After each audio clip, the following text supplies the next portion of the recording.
Olá, tudo bem?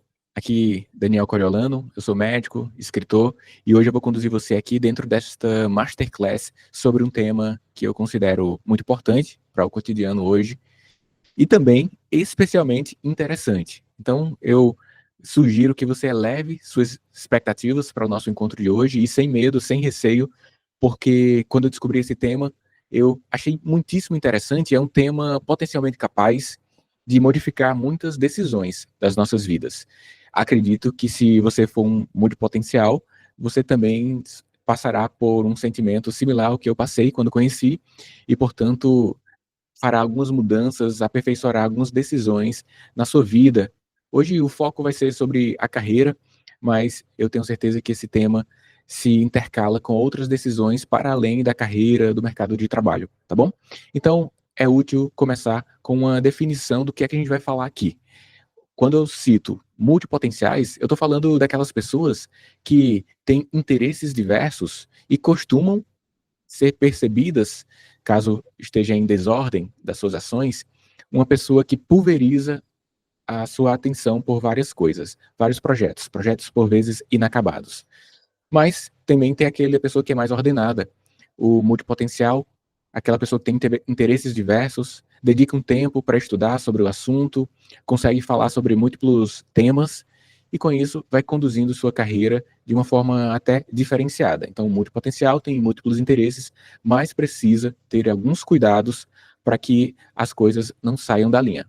E é sobre isso que a gente vai falar aqui. Então, existe o conceito de potencialidade do campo filosófico, que eu vou abordar aqui também, mas nosso foco é a multipotencialidade nesses termos que eu citei, aplicado à carreira médica, relacionado aos múltiplos interesses que temos durante a nossa carreira como um todo, né? Não apenas médica. Eu citei médica porque eu costumo falar com os meus colegas médicos, mas todos os campos de atuação profissional a gente encontra pessoas com interesses diversos e quando essas pessoas olham para trás, elas visualizam várias experiências de vida que aparentemente não se conectam.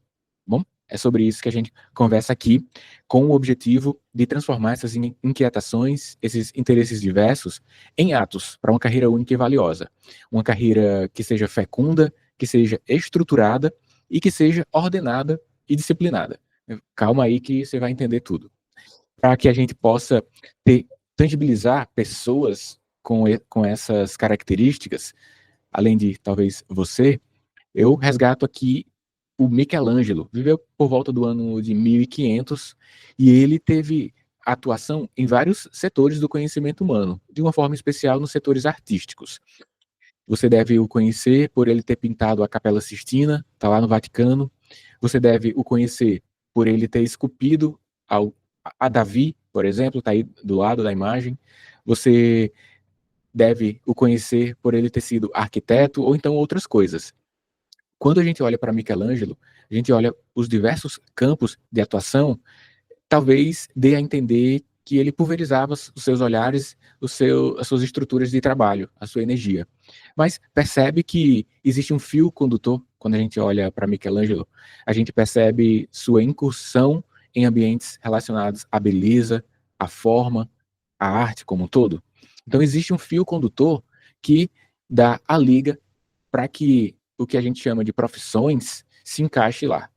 Então, uma profissão é uma organização que nós, enquanto sociedade, decidimos fazer com um conjunto de conhecimentos para organizar melhor a atuação das pessoas, organizar os talentos, mas algumas pessoas se destacam, não assumem propriamente algo com uma delimitação muito intensa. Michelangelo ele tem atuação em produções artísticas, mas na pintura, na escultura, a arquitetura não deixa também de ser uma arte, por contar com a imaginação, o desenho, né? E o Michelangelo, quando a gente olha, pode passar uma ideia, num olhar desatento, de que ele tem um grande dom, mas existe uma frase que é atribuída a ele, a seguinte: se as pessoas soubessem o quanto me esforço para alcançar minha maestria, isso não pareceria tão maravilhoso. Então, o esforço é uma base importante quando a gente estuda a história de Michelangelo, mesmo que de uma forma superficial. O dom pode ser, por um olhar desatento, visto como algo quase sem quase que natural, sem necessidade de esforço, como se você já tivesse nascido com aquilo. Mas o dom ou o talento são termos que se misturam. Ele exige a sua inclinação, a inclinação da sua vontade para usar o talento, o dom. E o Michelangelo tinha essa consciência e que expressou através dessa frase o grande esforço que ele teve, embora um, um dom artístico, um grande esforço para executar e utilizar esse seu talento, grande talento artístico, né? Então, para manter algo mais tangível, aí a Capela Sistina, e é incrível o nível de detalhes que o Michelangelo conseguiu aí. Ele pintou a Capela Sistina quando ele tinha entre 33 e 37 anos, por volta dessa idade, né? Foram 4 anos de pintura. E é incrível. Eu já tive aí dentro e é uma imagem assim, até gaguejei aqui porque não dá para descrever muito bem não. Cada elemento artístico de um quadro afresco, né? Afresco é quando é pintado na parede. Então isso é um afresco, não é um quadro. Mas cada elemento, cada enquadramento artístico dele dá para ficar minutos ou horas pensando sobre ele. A gente conhece mais esse onde o homem, o ser humano representado Adão aqui, né? Tem uma inclinação para o divino, mas o divino é que parece se esforçar mais para tocar o humano e o humano parece soberba. Olha só, no simples captura ali de tentativa do toque divino ali no humano, né? O, o divino aqui no formato de racionalidade também, como se fosse um cérebro. Então, tem cursos e mais cursos para estudar um quadro desse aqui que está dentro da Capela Sistina, que tem muito mais coisa do que esse aí, né? Então, é um nível de genialidade que autores como Peter Burke, ele não classifica o Michelangelo apenas como um multipotencial. Ok, ele pode ser sim classificado como multipotencial, na minha visão, pois tem múltiplos talentos e utiliza bem esses talentos de uma forma. Aqui existe um volume de produção em várias áreas do conhecimento, mas o Peter, no livro O Polímata, classifica Michelangelo como um polímata. Eu acho justo também, porque polímata diz respeito ao indivíduo multipotencial que atinge um nível de maestria. Então, ele atingiu o nível de maestria na pintura, na escultura. Então, são várias áreas do conhecimento onde não apenas há uma evidência de talento e um resultado por isso, mas também há um nível de maestria. Então, ou seja, a pessoa polímata é um dos melhores na sua área, é a referência na sua área e em outras áreas também, em várias áreas, polímata. Mas deu para pegar aí como uma pessoa exímio utilizador dos seus talentos com grande capacidade de empreendimento de esforço. Mantendo-se na linha Michelangelo, esse é Davi, é uma escultura de mármore. O mármore, onde foi esculpido Davi, era um grande bloco que estava à disposição na região por muito tempo. Dizem que há 40 anos existia esse bloco lá e os artistas, escultores, diziam que era impossível esculpir alguma coisa nesse bloco tão grande. E aí, o Michelangelo, ele tem uma visão de que não é que ele vai lá esculpir.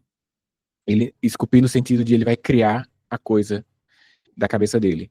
É que ele visualiza, tem uma frase que é atribuída a ele também, que é assim: eu vi um anjo dentro da pedra e eu fui esculpir para revelar a escultura.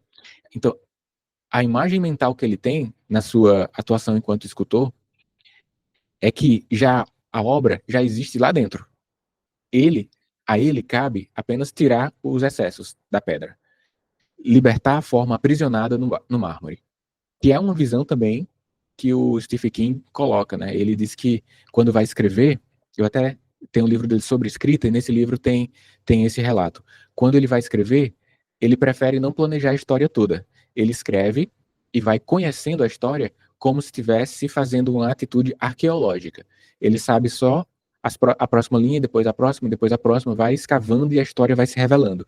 Michelangelo tinha a imagem de que havia uma escultura na pedra bruta e a imagem mental dele era essa, porque de alguma forma exige até menos esforço mental para começar algo do zero, né? Porque a coisa já está lá, ele vai tirar os excessos da pedra. Então ele pegou esse bloco de pedra gigantesco que nenhum outro no seu tempo enfrentou essa pedra e fez Davi, que é uma estrutura de 5 metros de altura. Está em Florença, na Itália.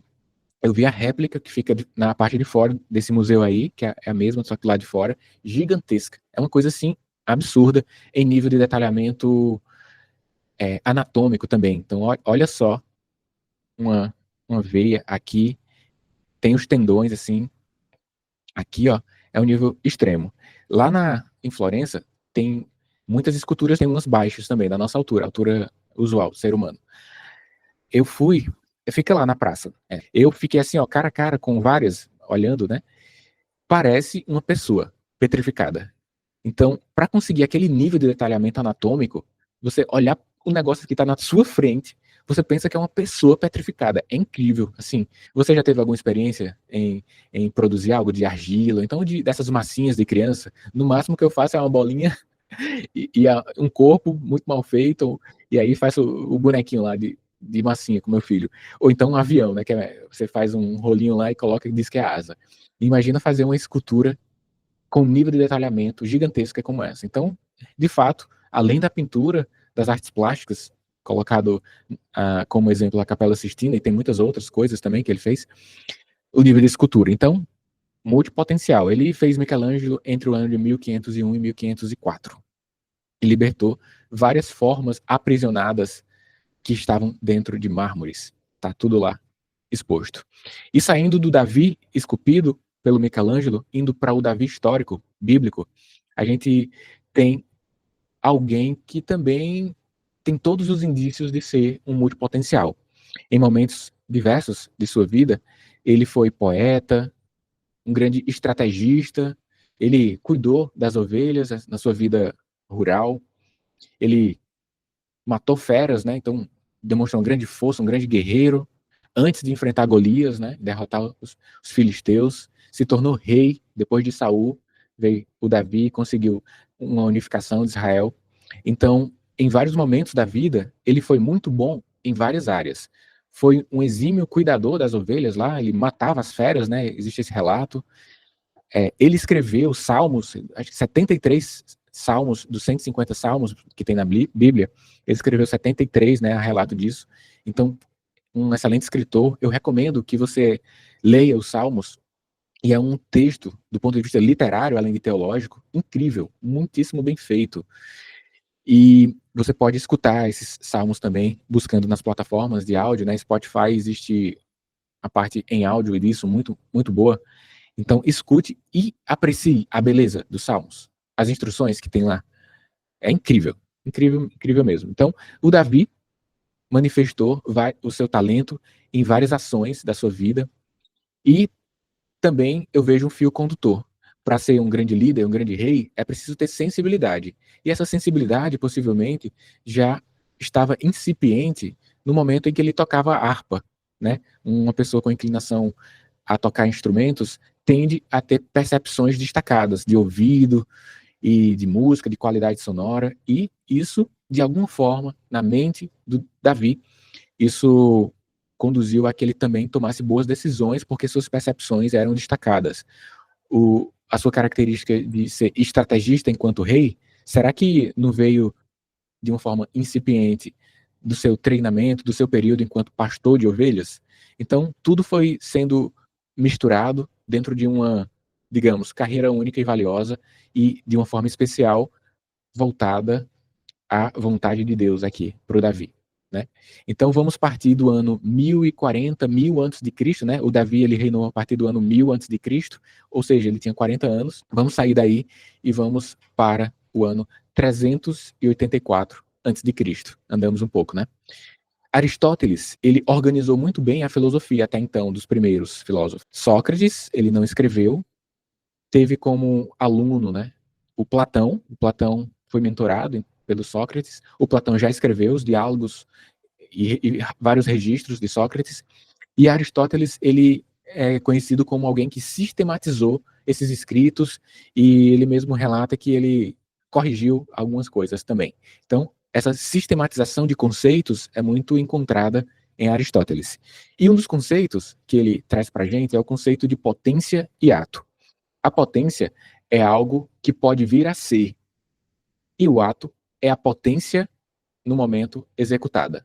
Por exemplo, você era um embrião em um dado momento da sua vida. O embrião potencialmente capaz de se tornar um adulto. Você é um adulto hoje em ato, mas já foi um adulto em potência quando era embrião.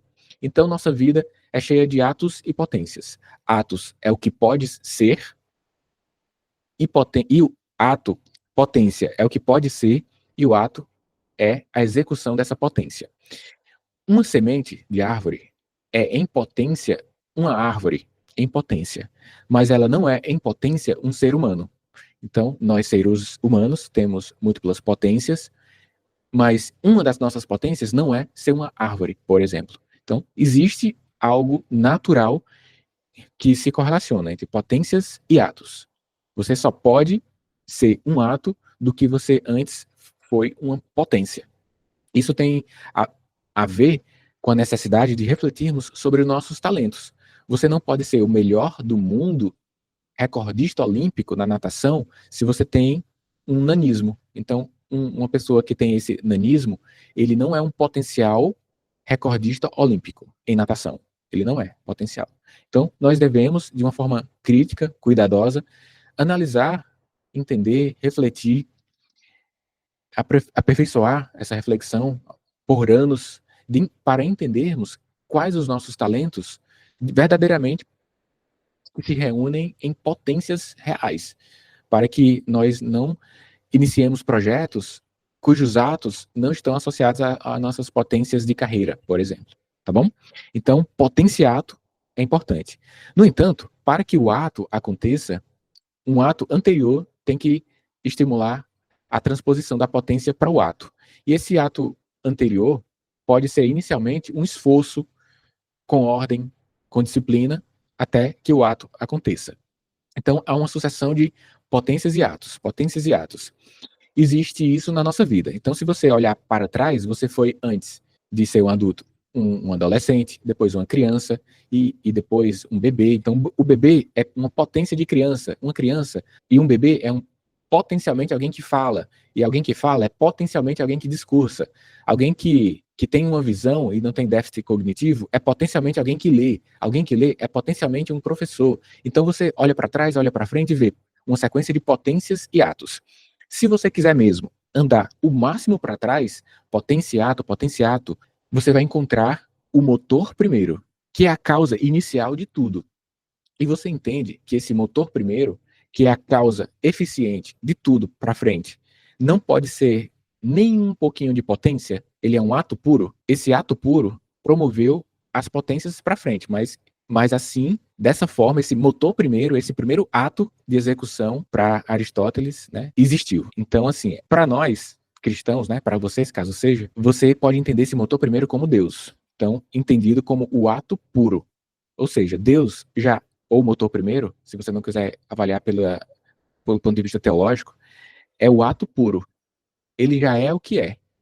Ele não está nem no tempo, porque o tempo é algo que necessita de potência. Então, amanhã é potencialmente noite. Então, ele está fora do tempo. Ele só cria em ato puro. Ele não vai ser melhor nem pior, porque ele já é infinitamente bom. A verdade é infinitamente ele. Então, é o motor primeiro. E se a gente andar para frente na nossa sequência humana de atos e potências, na nossa vida mesmo, a gente vai entender que existe também um fim último. Mas o fim último, você entende também que quando chegar nele, ele vai ser um ato puro, porque é como se dissesse, acabou aqui, em termos de tempo, né? Acabou em termos de tempo. Por quê? O último momento tem que ser um ato puro. Porque se for potência, aí vai ter um tempo posterior, ele pode ser alguma coisa. Então, o último momento é um ato puro. Na revelação, a gente poderia entender também o Deus.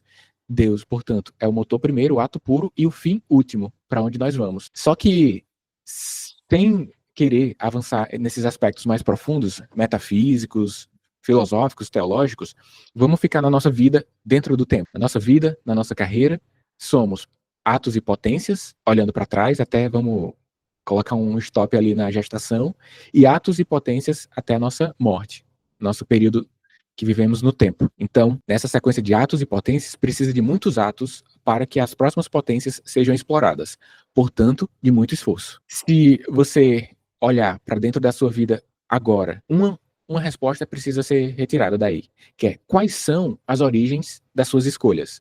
Por que você escolheu a profissão que escolheu? Por que você escolheu assistir a essa aula? Por que você escolheu ir ao local que você agendou hoje à noite ou então amanhã? E todas essas suas decisões, elas estão pautadas em algo, quer você queira, quer não. As suas decisões estão pautadas em uma visão de mundo, que a gente chama de cosmovisão, que é o conjunto de símbolos que você tem, que você assimilou e que você entende a realidade. Ou antropologia, que é como você enxerga o relacionamento ali humano. A minha cosmovisão é uma cosmovisão cristã. Portanto, eu entendo e pauto minhas decisões com base em algumas premissas. Existe Deus, existe inferno, existe céu. E essas premissas balizam os meus comportamentos cotidianos. Você também tem um conjunto de ideias na cabeça. Se você não é cristão, você tem um conjunto de ideias também. Se você não consegue expressar qual é o nome da sua cosmovisão, eu sugiro que você dedique o tempo e reflita qual é a sua cosmovisão, porque não há humano sem cosmovisão. O que pode haver é um humano que não sabe qual é a sua cosmovisão e fica aceitando ideias soltas de que vai tendo acesso numa rede social, numa leitura, e vai misturando tudo na cabeça e você expressa uma cosmovisão que alguém conduziu você a expressar. Então, a cosmovisão existe, quer você queira, quer não, quer você saiba, quer não. É como se eu dissesse assim: você respira, quer você queira ou não, é oxigênio. A cosmovisão é a mesma coisa. Quer você queira ou não, você tem uma cosmovisão, uma forma de entender o mundo. Consiga ou não dar um nome a isso, né? E aí, o meu motor primeiro, acessado pela minha via racional, filosófica, eu chamo pela revelação de Deus. Você chama de quê? Aí é a sua cosmovisão. E nós temos algumas características. Os animais irracionais têm suas características, têm suas potências. Então tem uma potência vegetativa, que é a nossa capacidade de reproduzir, tem uma potência sensitiva, uma capacidade de se movimentar, e existe, né, uma potência intelectiva, que é a nossa capacidade de ter uma razão, de ter imaginação, memória e vontade. Essa natureza intelectiva só cabe a humanos. Os animais não têm essa natureza, ela tem uma natureza vegetativa, uma natureza sensitiva. Isso quer dizer que um animal, leão, por exemplo, que esteja com fome, não tem outra saída senão ir à caça para comer. E quando ele está saciado, ele não tem outra alternativa senão parar de comer. Nós humanos, caso estejamos com fome, nós escolhemos comer ou não. Se eu tiver de dieta, eu não como. E se eu tiver já saciado, eu como, mesmo assim. Por quê? Porque eu sou dotado de uma natureza intelectiva. A minha intelectualidade é composta pela essa racionalização, pela imaginação, memória, e por esse aspecto importantíssimo aqui para explorar sobre multipotenciais, que é a vontade. A vontade diz respeito a o que você executa de fato. Mesmo que você saiba o que é certo, é a sua vontade que vai ser um grande fogo que vai mobilizar a sua execução. Você sabe que tem que se organizar financeiramente, mas é a vontade que vai dizer se você vai comprar algo fútil ou não. E a vontade, ela é influenciada, o fósforo da vontade são as sensações. Então, raiva, amor, preguiça, são as sensações. Então, você tem que ter uma educação da vontade. E para ter a educação da vontade, tem que ter um controle muito forte, com base em grande esforço, e em virtudes cardeais e teologais, para que sua vontade seja voltada para o bem e para a verdade, para coisas boas. Senão, mesmo sabendo o que é certo, você não faz o que é certo, porque sua vontade está com distúrbio.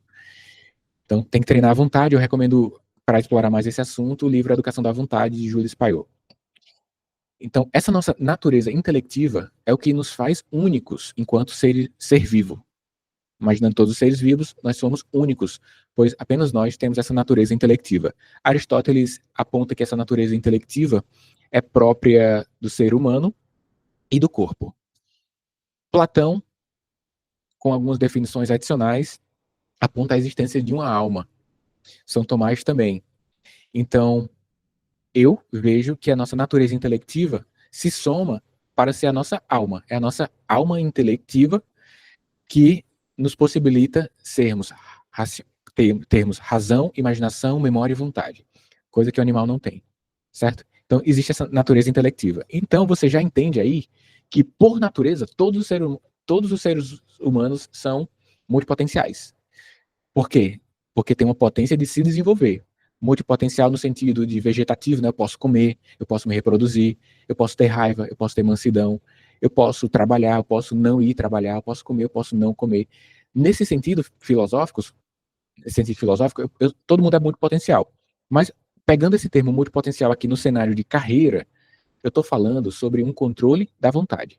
É você escolher fazer algo para sua carreira, alinhado aos seus dons, em um fio condutor, e atuar com grande esforço para respeitar a sua vontade e trilhar uma carreira valiosa, certo? Então, nesse sentido de multipotenciais aqui na carreira, o principal elemento da nossa natureza intelectiva é a vontade, que nós devemos nos esforçar muito para controlar. E o esforço advém com um controle das nossas sensações, dos nossos sentimentos, para não atuar contra as ideias, contra a nossa visão do que é certo. Como eu falei, você pode saber que não pode comer um doce hoje porque está de dieta. Isso aí é um conhecimento intelectual, mas a sua vontade faz você comer. Então, o que é que tem que ter, qual o tempero dessa vontade para que você respeite a sua intelectualidade? Essa informação intelectual é controlar as sensações. Então, esse impulso animal é você controlar. E como você controla? Sendo uma pessoa virtuosa. Eu já falo sobre virtude, mas em pleno 2025 tem pessoas que confundem influências extrínsecas com potências intrínsecas. É importante você ter uma vida interior refletindo sobre isso. Por quê? Porque nós somos impactados por muitas oportunidades de vida, de trabalho, só que essas oportunidades não são propriamente os nossos talentos. Aparece uma oportunidade de ser escritor, ou então uma oportunidade de trabalhar numa empresa X, e aí você agarra aquilo, entra no projeto, entra em outro projeto, e vai, daqui a pouco, tá participando de várias ações trabalhistas de carreira, e fica frustrado por não alcançar os resultados que pensava que ia alcançar quando iniciou no projeto. É porque você não entrou em algo, ou entrou de uma forma excessiva em muitos projetos que exploram o seu talento. Você talvez tenha entrado em algo que foi uma falsa oportunidade, não estava associado ao seu talento, às suas inclinações. Por isso, a minha recomendação é que você reflita muito bem sobre essa diferenciação. Isso aqui que está me aparecendo, esse novo projeto, eu vou poder explorar minha potência lá mesmo, ou é só uma falsa oportunidade? Porque quando é uma potência intrínseca, mesmo assim, você vai ter que segurar o seu ímpeto para saber se tem tempo para entrar naquele novo projeto, se for o caso. Então, quando é potência intrínseca, usualmente você vai ter uma competência para executar aquele trabalho, aquele projeto que se apresenta ali, certo? E como eu citei que ia falar sobre virtudes, né?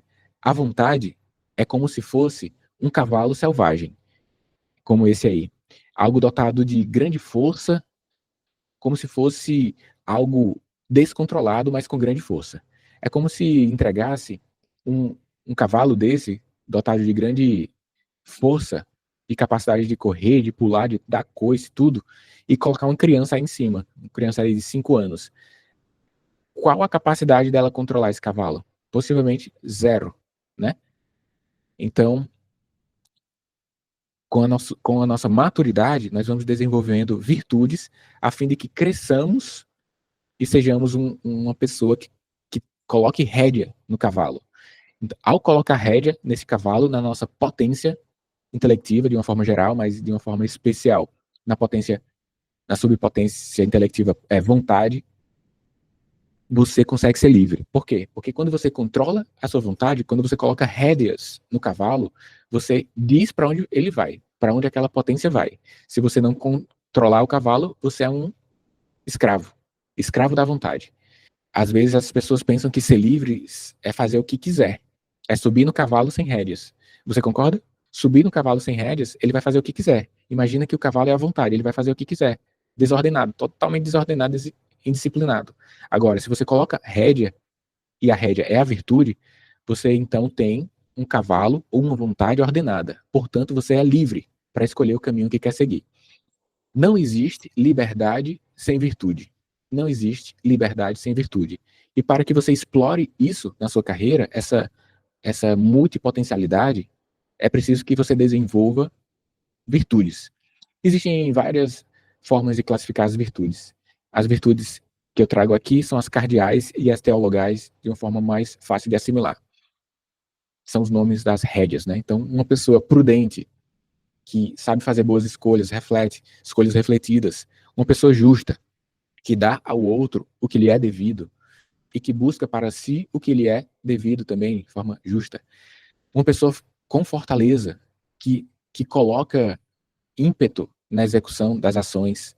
Uma pessoa temperança, que sabe frear para evitar os excessos. Então, é uma sequência de aceleração e freio nos momentos adequados. O conjunto dessas virtudes permite que você consiga ter rédeas e seja livre para escolher uma carreira única e valiosa. Dentro dessas virtudes, prudência, justiça, fortaleza e temperança, tem várias outras virtudes, a disciplina, entre outras, tá bom? E essas virtudes cardeais, elas regulam a vida moral e ordena tudo. E a ordenação aqui é dizer que você se torna uma pessoa livre, uma pessoa virtuosa. Se você diz que vai acordar às 6 horas da manhã, se você for uma pessoa virtuosa, a disciplina vai se destacar e você vai acordar. Se você não tiver a virtude da disciplina organizada, destacada, você vai ter preguiça, que é o contrário. O contrário de virtude é vício. Então você vai ser um vício, preguiça. Então, todos esses termos existe o antônimo. Uma pessoa intemperante, uma pessoa fraca, uma pessoa injusta, uma pessoa imprudente. Existe um caminho até conseguir essas virtudes e a nutrição para que você atinja as virtudes é o esforço diário. Pelo menos essas cardeais, porque as teologais não dependem de você. É uma virtude teologal, é uma graça divina. Então, nossa vida é uma constante necessidade de ordenar as nossas ações, a nossa vontade, a nossa natureza intelectiva e disciplinar. E nessa sequência, a ordem permite visualizar o que é para ser feito. E a disciplina permite fazer o que é para ser feito, o que foi decidido ser feito. Se você apenas tem disciplina, você pode fazer coisas desordenadas. Você é disciplinadamente desordenado, faz coisas erradas todos os dias. Se você coloca a ordem como hierarquicamente superior à disciplina, aí você ordena o que é certo fazer e a disciplina vem para executar. Nos momentos em que você vai estar com a vontade fraca, a disciplina vem para que você execute. Então, é um contínuo de construção nas nossas vidas, porque nós vamos descobrindo o que é para ser feito, né? Dentro do caos, a gente vai buscar ordem e disciplina. A ordem indica o que deve ser feito e a disciplina protege seus dons do desperdício. De outra forma, se você não implementa um esforço contínuo para que tenha ordem e disciplina, você poderá ser um colecionador de começos. Porque se você só tem ordem, você sabe o que é para ser feito, você faz e planeja apenas. Faz só o comecinho ali, só o plano. Começa vários planos, porque não tem, além da ordem, a disciplina para executar tudo. Então, na hora que você está ordenando uma ação de carreira, você deve refletir junto se esse ordenamento, como você está planejando, é possível dentro do seu contexto. Se não, já aborta dali. Já vai fazer outra coisa, certo? Se concentrar, isso vai exigir um grande esforço para o multipotencial que quer fazer, que tem múltiplos interesses, e aí você segue lá o que você estava fazendo. Por quê? Para não ser um colecionador de começos. Inclusive, a sensação de ser um colecionador de começos é frequente nos multipotenciais desordenados, indisciplinados. Se esse é o seu sentimento, tudo bem, você é potencialmente capaz de ser ordenado. Acredita nisso? Você tem essa potência de atingir as capacidades de virtude. Se esforce. E aí você vai conseguindo aos poucos. Com um olhar para a santificação, para a perfeição. Sempre olhe para o perfeito. Existe uma máxima de melhor feito do que perfeito, mas isso é muito superficial. A minha recomendação é que você olhe para o perfeito, para fazer o bem máximo. Você não vai conseguir nessa vida, mas você tem que olhar para essa perfeição. E digamos que você encontrará algo como 80% de ordem na sua vida e 20% de desordem que está associada à nossa inclinação humana a não fazer o que é certo, né? Nós não somos, nesse momento, seres perfeitos. Então, se você conseguir elevar a porcentagem de ordenamento na sua vida, isso já é um caminho muito bom. Olhando para a perfeição máxima, mas tendo a consciência e o alívio mental de que não vai alcançar nessa terra, mas buscando mesmo assim. E aí o número aleatório que eu cito é 80% de ordenamento no nosso dia a dia e 20% de dispersão, porque nós não somos perfeitos. Se você acha que hoje você é 10% ordenado e 90% desordenado, é o esforço de amanhã ser 11%, 11,1% e um pouquinho, até conseguir um nível que ele seja interessante, né? E que aí você vê frutos na sua vida, para que deixe de ser um colecionador de começos. Michelangelo, ele é apontado que ele deixou muitos projetos inacabados, mas ele fez muita coisa. Então, o desconforto vai ser uma frequência aí para todo mundo que é muito potencial. Isso aí nunca vai acabar. O que vai acontecer é que você vai visualizar mais resultados. Você vai visualizar mais fins, porque com grande esforço você foi até o fim em algumas ações. Mesmo que tudo te chame a atenção para iniciar outros projetos. Ao longo da Masterclass, eu te apresentei algumas soluções, mas aqui eu vou organizar estruturadamente, tá bom? Soluções para multipotenciais. Existe um grande talento com você, que foi um presente que Deus mandou para você, um grande talento, e existe, para a execução desse talento, várias habilidades. Então, são essas habilidades que vão se ligando para uma carreira única e valiosa. A habilidade de tocar um instrumento, a habilidade de ser um estrategista, de cuidar dos animais, de ser uma pessoa que exerce uma liderança, fez Davi ter um ápice ali com um desenvolvimento intenso da sua carreira, sendo rei, né? Além da graça divina. Mas percebe que todas essas habilidades foram somando para um grande talento. Michelangelo também, sua sensibilidade artística foi se somando, a habilidade de pintar, a habilidade de esculpir, se somando para que em cada obra a sensibilidade artística se revele como um grande talento da percepção e da aplicação dessa percepção de mundo nas artes plásticas, na escultura, né? Então, é preciso uma autoavaliação constante se essas habilidades que eu estou desenvolvendo agora estão associadas a um grande fio condutor, que é o meu talento. Para você não entrar em grandes projetos e tem a sensação de frustração, já que tem múltiplos interesses, uma alternativa é estabelecer ciclos curtos de projetos. Eu faço isso. Quando eu escrevo o livro, eu organizo a minha vida de uma forma que eu só estou escrevendo o livro por algumas semanas ou meses. E aí escrevo o livro. Embora, assim, 80% do meu tempo estou lá escrevendo o livro, tempo de trabalho, e depois ainda estou fazendo outras coisas, porque não dá para se livrar. Mas eu tento ter um foco naquilo e não fazer tudo ao mesmo tempo. Esses ciclos curtos me possibilitam viver de uma forma mais equilibrada e executar até o final um projeto de um livro. Eu tenho 8 livros, então eu dediquei um tempo de sprint para cada um deles. Não foi um livro que eu fui fazendo ao longo dos anos, fui fazendo pouco, não. Eu peguei o tempo e fiz. E fiz com grande esforço, outras coisas me chamando a atenção e fiz. Então, ciclos curtos servem para mim. E outros projetos, poderia dar exemplo aqui, que eu uso ciclos curtos também. E alguns projetos que eu faço que tem necessariamente por natureza ciclos longos, aí eu me esforço muito para ficar. Me esforço muito. Metas de progresso, se for ciclos longos, né? Longos, então a cada mês você tem um marcador de que está avançando. Você frequentar ambientes que tem outras pessoas com ideias diversas é muito bom também, porque às vezes você tem uma ideia de iniciar um projeto que outra pessoa já fez, ela vai te dizer o todo daquele projeto, e assim você vai decidir de uma forma melhor se vai ou não executar aquele projeto. Então, ambientes diversos, ideias diversas, facilita que você melhore a sua capacidade de decidir. É o que a gente chama hoje de networking, né? A criação de um portfólio, quando você no meu caso, enquanto médico, existe o currículo Lattes, que a gente aprende a fazer desde a faculdade. E a gente tem que ficar colocando o nosso currículo lá. Então, quando eu olho para o currículo Lattes, eu vejo uma conexão de pontos. Você pode ter um blog, um site, em que vai colocando o portfólio. Participei desse projeto, participei desse outro, e na sua mente isso fica organizado. Esse portfólio estruturado é uma organização para que você sinta um alívio de que está tendo resultado no projeto que você vai. Entrou ao longo do tempo, 3, 4 projetos, tá lá, começou e terminou, isso dá um alívio para você. Diz para você que você é um grande executor e não apenas um grande iniciador de projetos.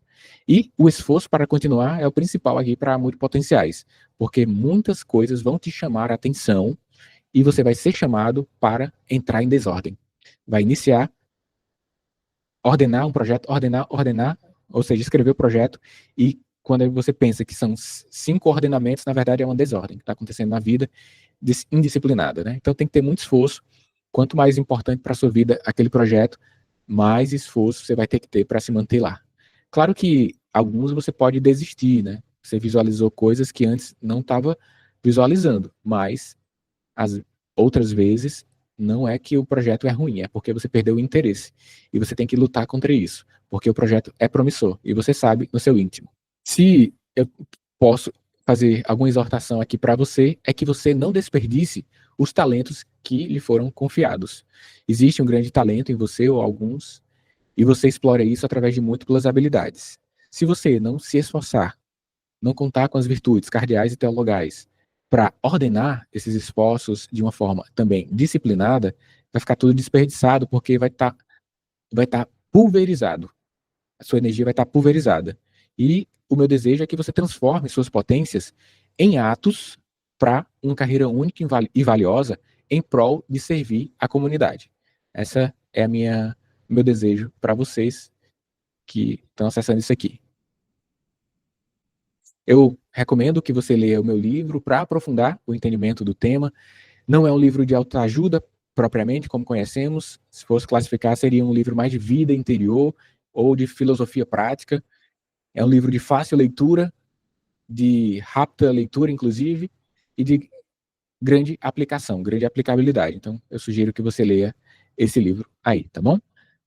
Aos interessados também, eu deixo a sugestão de ler os meus outros livros. Se você é da área da saúde, Jornada de Sucesso no Consultório, Inteligência Financeira para Médicos. Outros livros aqui, de baixo para cima. A Ética do Esforço, eu falo sobre as nossas atitudes e como utilizar o esforço no cotidiano. Tem uma grande comunicação com o tema da multipotencialidade. Os olhares têm consequência, a forma de ver baliza a forma de agir. E eu digo nesse livro aí as 3 formas que nós visualizamos as coisas. Os 2 de baixo são opúsculos, ou seja, são livros de pequeno tamanho. O do meio, intelectualmente fascinante e emocionalmente devastador, é um livro de crônicas em formato de diário. Então, quando eu era estudante de medicina, eu escrevia um diário, eu trago um personagem, uma mistura de Daniel com o eu lírico aí, personagem mesmo, e tem uma história muito legal de um estudante de medicina que vai conhecendo o humano por trás da doença. Muito bom, recomendo para você. A Chave do Castelo é uma literatura infanto-juvenil, de adulto, jovem, onde existe umas crianças que elas vivem algumas situações de vícios humanos e elas vão precisar destacar a sua virtude com grande esforço para sair de um local lá do castelo, a chave do castelo. Multipotenciais é o livro que pauta, é a referência para a nossa Masterclass. Sucesso no consultório, 200 perguntas e respostas, são perguntas e respostas para quem atua no consultório particular. Eu fiz residência em Medicina da Família, sou membro de um núcleo gestor, de um centro de cuidado humano, fiz mestrado em Saúde da Família pela Fiocruz e MBA em Gestão. Atualmente eu sou anfitrião de um podcast chamado Medcast, é um dos podcasts mais acessados do Brasil, existe desde 2016, com mais de 700 mil acessos. Meu Instagram é Daniel Coriolano. Eu gostaria que você fosse até meu Instagram, no meu direct, e me desse um oi, dissesse o que você achou dessa Masterclass aqui, tá bom? Então, espero que o conteúdo aqui tenha atendido ao que eu prometi lá no começo, com grandes expectativas, né, que esteja potencialmente capaz de mudar fortemente a sua vida, porque o seu nível de decisão vai estar muito melhor agora. Abraço para você e a gente se encontra em qualquer oportunidade. Até mais.